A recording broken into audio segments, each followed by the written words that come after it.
Unclassified information. This is the baseline of all government data. It covers information that is not sensitive, and its release does not harm national security.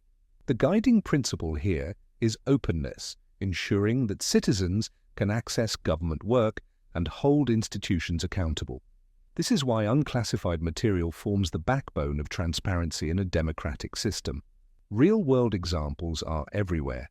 Official census results published by the U.S. Census Bureau, financial audits released by the Government Accountability Office, and public press statements from the Department of Defense.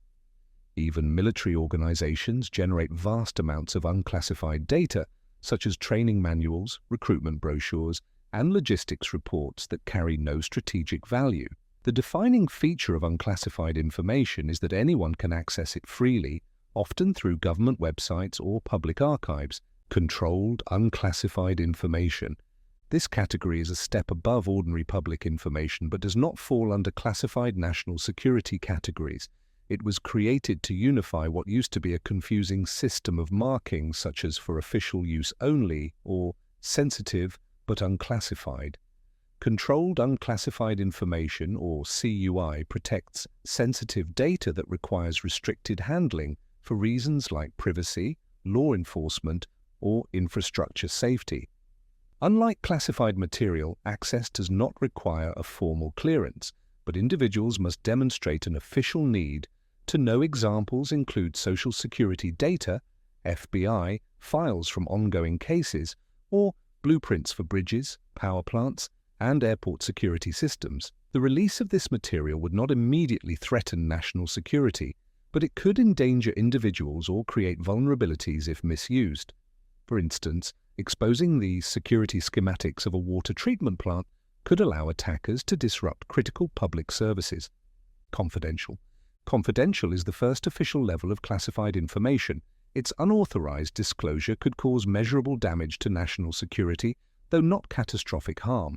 The types of information that fall here include lower-level military plans, diplomatic messages, and certain intelligence reports. Confidential information often reveals political assessments, troop supply chains, or technical details that adversaries could exploit in limited ways. A common example is a diplomatic cable where a U.S. ambassador gives a frank opinion on the political instability of an allied government. While damaging to relationships if leaked, it does not pose an existential security risk. Another example would be a military base inventory listing support vehicles or non-combat equipment. The emphasis is that the damage from exposure would be real but limited in scope compared to higher levels of secrecy. Secret. Secret is the middle tier of classification and is reserved for information that, if leaked, could cause serious damage to national security. It protects operational plans, advanced weapons details, and intelligence reports critical to defense. A breach at this level might compromise alliances, expose covert operations, or allow enemies to anticipate military strategies. For example, revealing the deployment schedule of naval ships in contested waters would enable adversaries to prepare ambushes or challenge U.S. presence. Another example is the detailed design of a classified drone system. During the Cold War, large amounts of secret-level data related to nuclear strategy and troop deployments were closely guarded to prevent the Soviet Union from gaining strategic advantage. Leaks at this level have historically included the Pentagon Papers, which exposed significant details about U.S. strategy in Vietnam, leading to political and diplomatic fallout. Top secret. This is the highest of the three primary classification levels. Unauthorized release of top-secret information could cause exceptionally grave damage to national security. It protects the nation's most sensitive defense systems, intelligence sources, and strategic plans. The consequences of a leak at this level could include loss of life, collapse of critical defense systems, or even war. For example, the names and identities of covert CIA officers in hostile countries are top secret, because exposure would likely result in their capture or death. Another example is the cryptographic keys used to secure military communications. If stolen, adversaries could intercept and manipulate vital orders. Top secret is not a broad category by itself. Within it exist multiple compartments designed to restrict access further. Sensitive Compartmented Information, SCI. SCI does not sit above top secret, but functions as a compartment within it, adding a layer of protection to extremely sensitive intelligence. SCI safeguards the sources and methods of information gathering, often more valuable than the intelligence itself. Losing the ability to collect intelligence can cripple national security far more than losing one report. For example, the existence of a high-resolution satellite photograph might be classified as top secret, but the satellite's orbit, imaging resolution, and cloud-penetrating technology are SCI. Access to SCI requires both a top-secret clearance and explicit authorization, known as being read into a compartment. This compartmentalization ensures that only individuals directly involved know how specific intelligence is gathered, minimizing the risk of widespread compromise. Special Access Programs SAPS represent the strictest form of compartmentalization within the classification system. These programs are so sensitive that even their existence is sometimes denied outside authorized circles. SAPs are often referred to as black projects because of their hidden budgets and extreme secrecy. Only individuals with direct involvement and explicit approval are allowed access.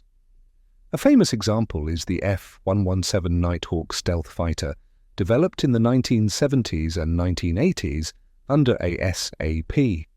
Today, SAPs cover advanced weapons development, cyber warfare capabilities, and special operations missions. The goal is to protect innovations and strategies so thoroughly that adversaries may not even know they exist. Q clearance. The Q clearance is administered by the Department of Energy and is comparable to top secret but focused exclusively on nuclear-related information.